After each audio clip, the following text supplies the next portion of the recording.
নমস্কার। আমার সাংবাদিক বন্ধু, ইলেকট্রনিক্স মিডিয়া, প্রিন্ট মিডিয়া যারা এখানে উপস্থিত আছেন এবং আজকে যিনি এই প্রেস কনফারেন্সে অ্যাড্রেস করবেন তিনি আপনারা সবাই তাকে চেনেন, খুবই পরিচিত মুখ, যাকে সবসময় আপনারা বিভিন্ন ডিবেট করতে দেখেন এবং আমাদের সোশ্যাল মিডিয়ার চেয়ারম্যানের সুপ্রিয়াজি, তিনি মূলত বলবেন। এছাড়া আমাদের এখানে মিডিয়া ডিপার্টমেন্টের চেয়ারম্যান মিতা চক্রবর্তী আছে, এনএসইউআই এর সর্বভারতীয় নেতা, তিনি উপস্থিত আছেন। সর্বভারতীয় যুব কংগ্রেসের নেতা জিশান আছে আশুতোষ চট্টোপাধ্যায়, রাজ্য কংগ্রেসের সম্পাদক, ছাত্র এবং যুব প্রাক্তন নেতা। এবং আমাদের যে বোনটি নিট পরীক্ষা দিতে গিয়ে দারুণ সমস্যার মধ্যে পড়েছিলেন, তার দাদা, সেই মেয়েটির নাম আমরা বলছি না, তার দাদা মেডিকেল স্টুডেন্ট, তিনি এখানে উপস্থিত আছেন, তিনিও বিস্তারিত বলবেন।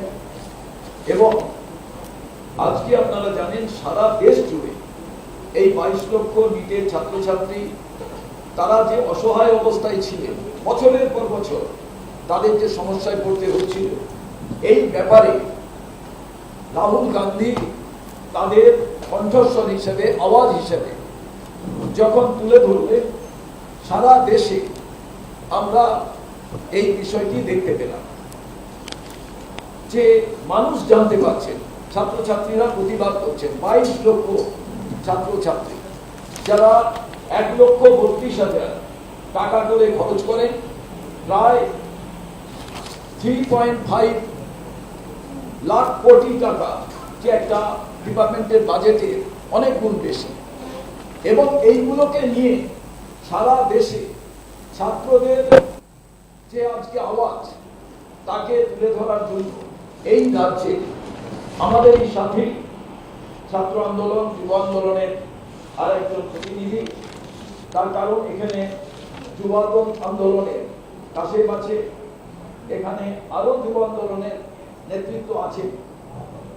এখানে প্রসেনজিৎ বাসু, যাকে এই ছাত্রদের যে আওয়াজ দিল্লিতে 9ই আগস্ট একত্রিত করার কথা, তাকে এই রাজ্যে সংগঠিত করার জন্য একটি নতুন পথের এবং বার্তার মধ্যে দিয়ে কোঅর্ডিনেটর হিসেবে দায়িত্ব দেওয়া হচ্ছে এবং তিনি সেই দায়িত্ব পেয়েছেন।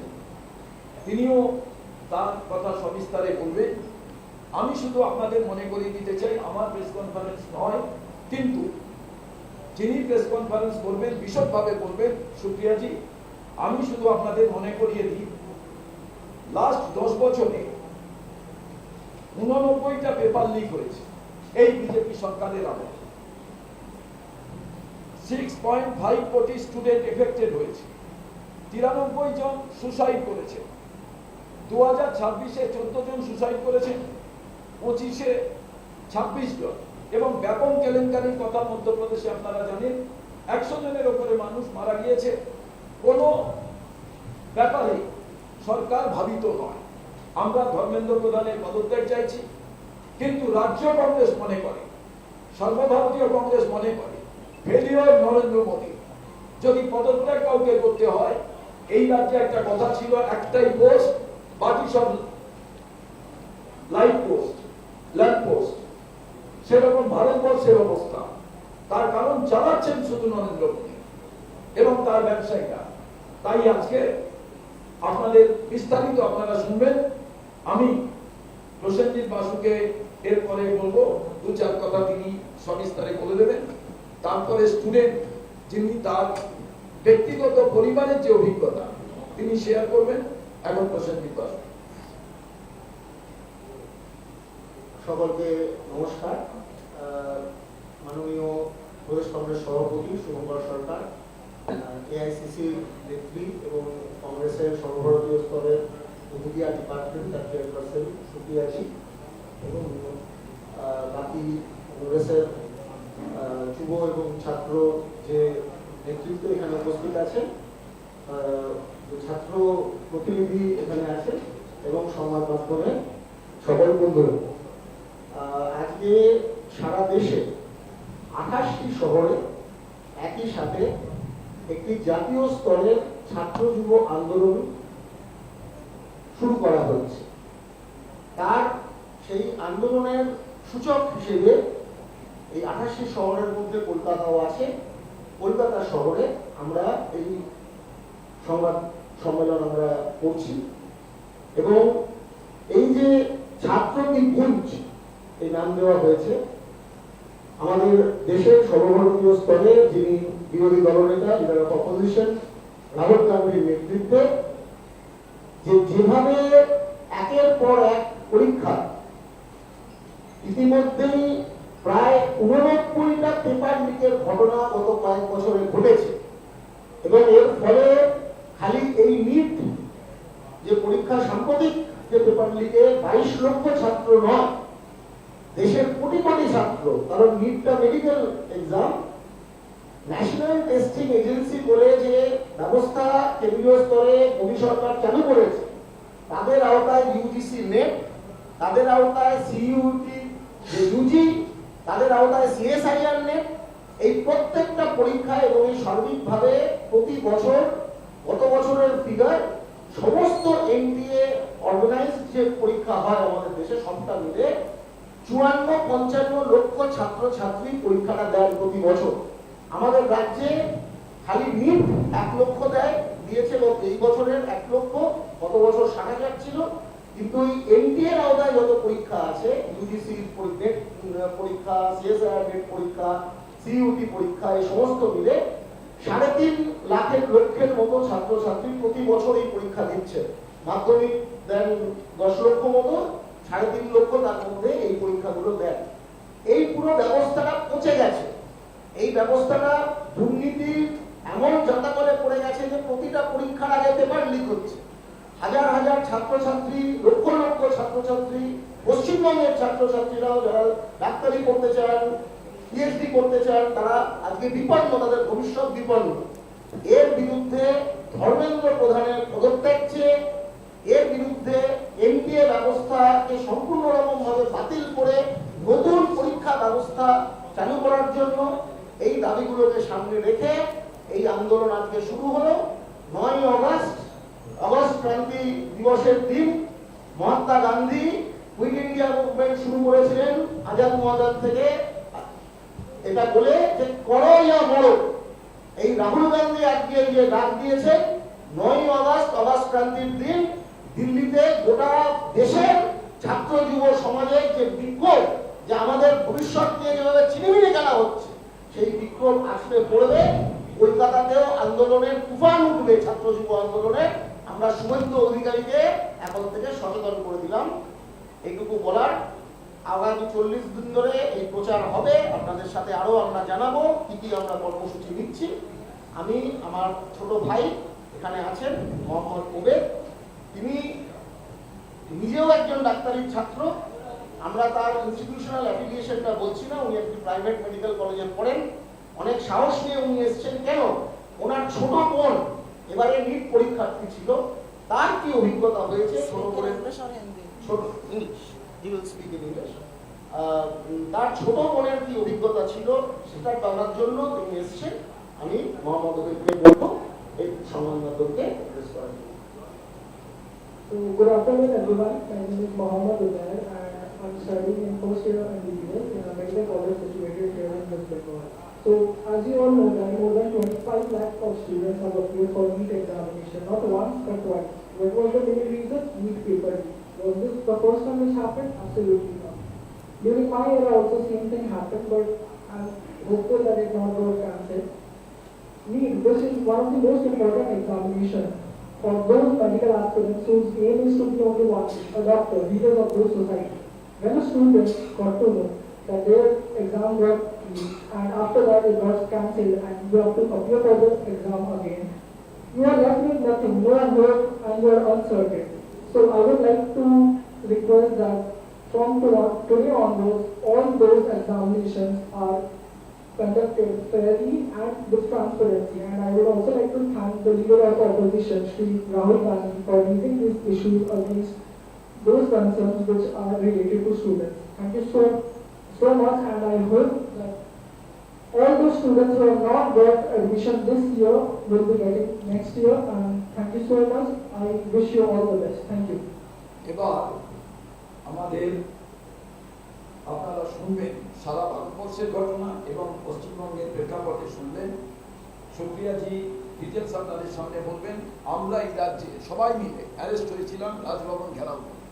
এই নিট, সিবিএসসি এবং শিক্ষায় এই যে ব্যাপক দুর্নীতি তার প্রতিবাদে। Now I request to Supriya Sinha. Hello. Should I speak on this or that? Hello check. यहाँ पर आए हुए पत्रकार बंधुओं को मेरा नमस्कार और मंच पर बैठे हुए पश्चिम बंगाल कांग्रेस के अध्यक्ष शुभंकर सरकार जी, इस कैंपेन के कोऑर्डिनेटर प्रसेनजीत जी, मोहम्मद उबैद जो हमारे बीच बात करने आए हैं, तमाम और हमारे वरिष्ठ साथी, आप सबको मेरा नमस्कार। एक बड़ी लाइन है और हिंदुस्तान के लिए वो बिल्कुल कारगर है। तलवारों की धारों पर इतिहास हमेशा बनता है, जिस ओर जवानी मुड़ती है उस ओर जमाना मुड़ता है। दुनिया के सबसे युवा राष्ट्र हैं हम, और हम कहते नहीं सकते कि 65% पॉपुलेशन हमारी 35 इयर्स से कम है, लेकिन उस 65% पॉपुलेशन का हाल क्या है? हम अपने युवाओं के भविष्य के लिए और उनके वर्तमान के लिए क्या कर रहे हैं? हमारे युवाओं का क्या हाल है? और कुछ आंकड़ों के साथ आपके सामने एक तस्वीर खींचना चाहती हूं और उसी पर चर्चा करूंगी। छात्रों की गूंज एक बहुत बड़ा कार्यक्रम जो कांग्रेस पार्टी अगले 40 दिन करने जा रही है, जिसके पहले फेज का समापन 9 अगस्त को दिल्ली की एक महासभा में होगा। 9 अगस्त क्विट इंडिया मूवमेंट, भारत छोड़ो आंदोलन की भी एनिवर्सरी होती है, अगस्त क्रांति जिसको कहा जाता है। और इसीलिए यहां समझना जरूरी है कि राहुल गांधी या कांग्रेस पार्टी जेन जी की और युवाओं की बात क्यों कर रहे हैं, और हमारे युवाओं की बात करने में और बीजेपी के युवाओं की बात करने में अंतर क्या है। इस देश में शिक्षा व्यवस्था का यह हाल है कि स्टूडेंट दिन रात मेहनत करता है, 24 घंटे में से 19-20 घंटे पढ़ता है, फिर गाजर मूली की तरह, भेड़ बकरियों की तरह बसों में, ट्रेनों में भर कर जाकर इम्तहान देता है। माँ बाप रात की एक रोटी कम खाते हैं कि बच्चा पढ़ जाए, और जब इम्तिहान देकर वो निकलता है तो पता चलता है पेपर तो पहले ही लीक हो गया, पेपर माफिया ने पहले ही भविष्य चौपट कर दिया और पेपर रद्द हो जाता है। इसका एक 19-20 साल के बच्चे के दिलो दिमाग पर, उसके जहन पर क्या असर पड़ता है, ये यहाँ पर हमारे साथी मोहम्मद उबैद ने बताया, जिनकी बहन ने ये पेपर दिया था, जो खुद भी मेडिकल फर्स्ट ईयर के छात्र हैं। 19-20 साल का बच्चा जो 19-20 घंटे मेहनत करता है, उसका हौसला टूट जाता है। और इसीलिए जब इस बार की नीट परीक्षा कैंसिल हुई तो करीब करीब 19-20 बच्चों ने आत्महत्या कर ली। और मैं पूरी जिम्मेदारी और ईमानदारी से इसको आत्महत्या नहीं कहती हूं। This is not suicide, this is murder by the government of India. ये भारत सरकार का, शिक्षा मंत्री का, उनके तंत्र की तरफ से हत्या की गई है बच्चों की। क्या पहली बार नीट का इम्तिहान लीक हुआ है? जी नहीं, इनके शासनकाल में 6 बार लीक हो चुका है। क्या किया इन्होंने? 2-4 छुटभइयों को पकड़ के आप लीपापोती करते हैं। क्या आपने बड़ा इंस्टीट्यूशनल सिंडिकेट जो है पेपर लीक का, जिसमें बड़े बड़े लोग शामिल हैं, उसका पर्दाफाश किया? और ऐसा क्यों होता है कि जब भी पेपर लीक होता है, पेपर लीक करने वाले का संबंध कहीं ना कहीं भारतीय जनता पार्टी से जरूर जुड़ा होता है, चाहे वो नेशनल पेपर लीक हो, चाहे वो राज्य में पेपर लीक हो। क्या बना दिया हमने अपने युवाओं का भविष्य?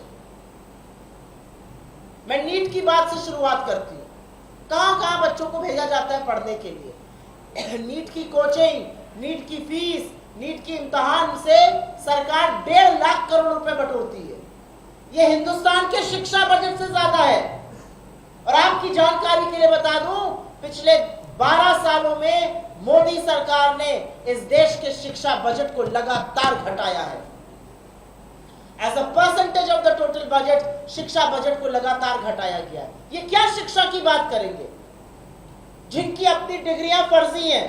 कोई 7वां पास घूम रहा है, कोई 8वां पास घूम रहा है, कोई मुख्यमंत्री बन रहा है, कोई प्रधानमंत्री बन रहा है। ये क्या शिक्षा की बात करेंगे?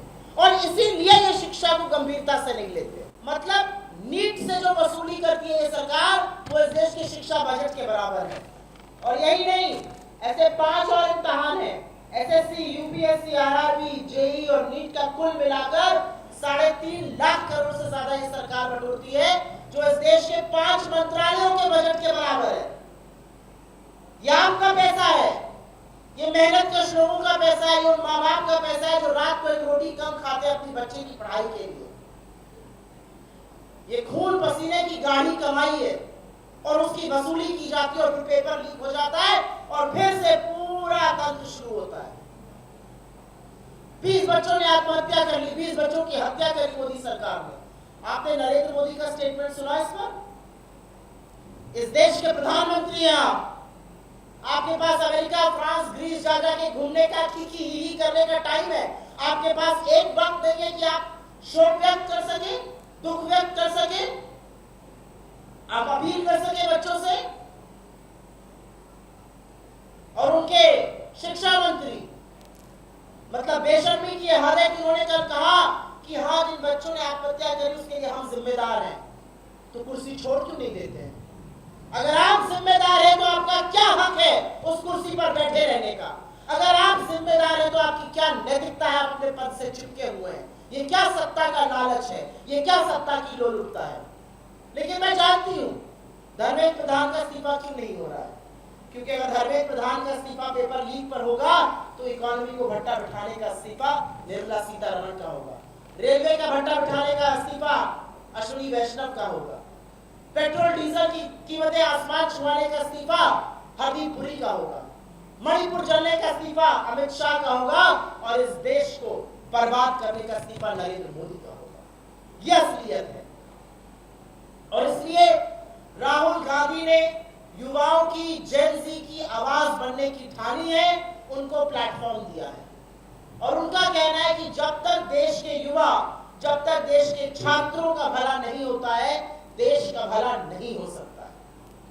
यही बात उन्होंने अपनी कोटा की रैली में कही और यही बात वो लगातार कह रहे हैं। और उसी मुहिम को लेकर छात्रों की गूंज, द एको ऑफ स्टूडेंट्स, उसको लेकर कांग्रेस पार्टी एक बड़ा कैंपेन, जिसमें छात्र हमारे भागीदार बनेंगे। हम अभ्यर्थियों से, कोचिंग सेंटर में पढ़ने वालों से, तमाम उन लोगों से बात करेंगे, युवाओं के बीच में जाएंगे, कॉलेज कैंपस में जाएंगे, अम्बेडकर वादियों से मिलेंगे जो इस जर्जर शिक्षा व्यवस्था के रिसीविंग एंड पर है। शिक्षा व्यवस्था पूरी तरह से चरमरा चुकी है। अभी हम नीट की बात कर रहे हैं, 12वीं का रिजल्ट आया और लोगों ने देखा कि उनके जो मार्क्स 80 आने चाहिए वो 50 आ रहे हैं। और फिर पर्दाफाश होना शुरू हुआ और पर्दाफाश होने में पता चला, सरकार ने नहीं बताया, किसी एजेंसी ने नहीं बताया, किसी मीडिया ने नहीं बताया, उन 17-18 साल के सीबीएसई के स्टूडेंट्स ने सारा पर्दाफाश करके रख दिया, चाहे वो निसर्ग हो, चाहे वो सार्थक सिद्धांत हो, चाहे वो वेदांत हो। उन्होंने बताया कि कैसे टेंटेड एजेंसी को लाया गया, उन्होंने वेबसाइट हैक करके बताई, उन्होंने बताया कितना बड़ा घोटाला था। ये क्या शिक्षा व्यवस्था आप बना रहे हैं? कैसे हिंदुस्तान का भविष्य उज्जवल होगा अगर हमारी जो पहली शर्त है, शिक्षा और स्वास्थ्य, यही चरमरा जाएगा। और इसीलिए हमारी मांग है कि शिक्षा व्यवस्था का ओवरहॉल जरूरी है। नेशनल टेस्टिंग एजेंसी बनाई गई। क्या किया नेशनल टेस्टिंग एजेंसी ने? वो स्टूडेंट्स के लिए नेशनल टॉर्चर एजेंसी बन चुकी है। कोई जवाबदेही नहीं, कोई जिम्मेदारी नहीं। पेपर लीक हुआ, कोई जिम्मेदारी नहीं। कल नीट के पेपर के बाद मोदी जी कहते हैं मैं कांग्रेचुलेट करता हूं। अरे सरकारी काम जो नॉर्मल होते हैं उसके लिए आप कांग्रेचुलेट करिएगा, तो जो 20 बच्चों की हत्या की गई है उसके लिए जवाबदेही कौन करेगा? और हिंदुस्तान की जो शिक्षा व्यवस्था है, it is not a process of selection, it is a process of rejection. अगर 3000 बच्चे इम्तिहान देते हैं, 3000 में से एक व्यक्ति आईएएस बनता है, बाकी 2999 बच्चों का क्या होगा? अगर 3000 बच्चे इम्तिहान देते हैं तो 30 बच्चे इंजीनियरिंग में सेलेक्ट होते हैं, आईआईटी जाते हैं, बाकी 2970 का क्या होगा? अगर 3000 बच्चे इम्तिहान देते हैं तो मात्र 180, ओनली 180, नॉट इवन 10% डॉक्टर बनते हैं, बाकी जो रिजेक्ट हो गए उनका क्या होगा? The process needs to be one of selection and not one of rejection. और इसी व्यवस्था को बदलने के लिए, इस ठप व्यवस्था को पुनर्जागरण के लिए राहुल जी ने कमान संभाली है। और सवाल इस बात का है कि अगर पेपर राष्ट्रीय स्तर पर लीक होता है, अगर घोटाला राष्ट्रीय स्तर पर हो रहा है, अगर पेपर लीक माफिया राष्ट्रीय स्तर पर है, तो जवाबदेही किसकी होगी? धर्मेंद्र प्रधान कल उन्होंने 4-5 इंटरव्यू किया अलग अलग चैनलों पर जाकर। उनको दिक्कत इस बात की कि कांग्रेस स्टूडेंट्स की आवाज उठा रही है। राहुल जी क्यों स्टूडेंट्स की बात कर रहे हैं? वो कोटा क्यों गए? वो प्रयागराज क्यों जाएंगे? वो पटना क्यों जाएंगे? हम 28 शहरों में क्यों जाएंगे? और कान खोलकर सुन लीजिए धर्मेंद्र प्रधान जी और आपकी पूरी सरकार, जब जब जहां जहां किसी के साथ भी अन्याय होगा, आपको वहां राहुल गांधी और कांग्रेस पार्टी खड़ी नजर आएगी। और इसलिए नजर आएगी क्योंकि जब इस देश के किसान को जरूरत थी तो राहुल गांधी सत्ता में रहते हुए भट्टा पर सौल जाके खड़े हुए। हम सत्ता में थे, वो नियमगिरी जाके खड़े हुए उन आदिवासियों के लिए जिनके साथ शोषण हो रहा था। और उसका नतीजा हुआ कि लैंड एक्विजिशन बिल मिला, 4 गुना कॉम्पनसेशन मिला किसान को, वेदांता को छोड़कर जाना पड़ा नियमगिरी। और इसीलिए राहुल गांधी चाहे वो स्टूडेंट से मिलते हो, चाहे वो दैनिक मजदूरों से मिलते हो, चाहे वो कार मैकेनिक से मिलते हो, वो हर उस व्यक्ति की आवाज है जिसका शोषण हो रहा है, जिसके साथ गलत हो रहा है। और छात्रों की गूंज के माध्यम से उन्होंने छात्रों की आवाज बनने का बीड़ा उठा लिया है। और जब तक छात्रों के साथ न्याय नहीं होगा, ये सिलसिला थमेगा नहीं। आपकी जानकारी के लिए मैं बता दूं कि 2019 के बाद से करीब 89 परीक्षाएं निरस्त हुई है, रद्द हुई है। सरकार के लिए क्या है? पेपर लीक हुआ, हाथ झाड़ो, निरस्त करो, फिर से कराओ, फिर से वसूली करो। लेकिन उन परिवारों पर, उन स्टूडेंट्स पर उसका क्या असर पड़ता है, कभी किसी ने सोचा है? पेपर लीक माफिया अनछुआ है, उसकी हिम्मत हो रही है बार बार पेपर लीक करने की, क्योंकि उसको सत्ता का संरक्षण प्राप्त है। अगर पेपर लीक माफिया को समझ में आ जाए कि पेपर लीक होने की, हिंदुस्तान के भविष्य के साथ खिलवाड़ करने की, हिंदुस्तान के छात्रों के सपने को तोड़ने की कीमत चुकानी पड़ेगी, तो वो ऐसा करने की सोच नहीं सकता है। लेकिन उसको पता है पेपर लीक होगा, कोई जवाबदेही नहीं होगी, वो धन्ना सेठ बनकर घूमेगा, और इसीलिए वो बेधड़क होकर सत्ता का संरक्षण पाकर पेपर लीक करता है। आज की तारीख में इस देश में अगर समस्या गिनी जाए तो नंबर 1 से नंबर 10 तक सबसे बड़ी समस्या बेरोजगारी की है। और बेरोजगारी का जो असर है वो स्टूडेंट पर, युवा पर, परिवार पर, आने वाले भविष्य पर पड़ रहा है। 1000 अगर ग्रेजुएट हो रहे हैं तो मात्र 12 को फॉर्मल एम्प्लॉयमेंट मिल रहा है। और इसीलिए हमने डिसाइड किया है कि हम छात्रों की गूंज नाम से ये कार्यक्रम करेंगे। 30 जून से 28 प्रमुख शहरों में जहां पर बच्चे ज्यादा पढ़ने आते हैं, जो हब्स हैं, वहां पर युवा कांग्रेस और एनएसयूआई छात्रों से संपर्क करेगा, कैंपसेस में संपर्क करेगा, छात्रों के संवाद करेगा, नुक्कड़ सभाएं करेगा, तमाम साप्ताहिक कार्यक्रम करेगा। और 1 अगस्त से कलेक्ट्रेट का घेराव होगा और 9 अगस्त को छात्रों की गूंज के इस कार्यक्रम का पहले फेज का समापन नई दिल्ली में महासभा में, महारैली में होगा।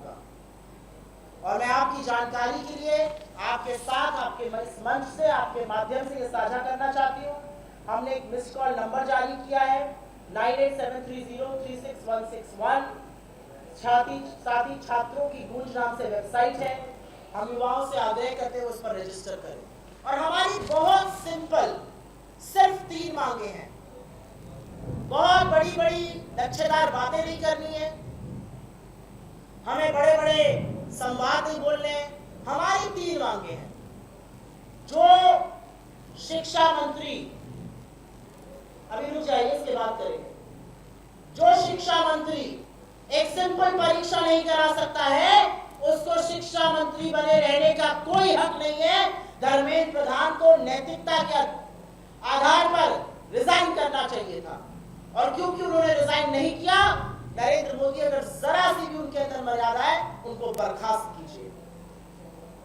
हमारी दूसरी मांग है कि पूरी परीक्षा व्यवस्था की ओवरहॉलिंग हो, चाहे वो एनटीए हो, चाहे वो पेपर सेटिंग हो, प्रिंटिंग हो, ट्रांसपोर्ट हो, परीक्षा केंद्र हो, डिजिटल सिस्टम हो, वेंडर कॉन्ट्रैक्ट हो, उसका पूरी तरह से रिव्यू किया जाए और उसको बिल्कुल फुल प्रूफ बनाया जाए।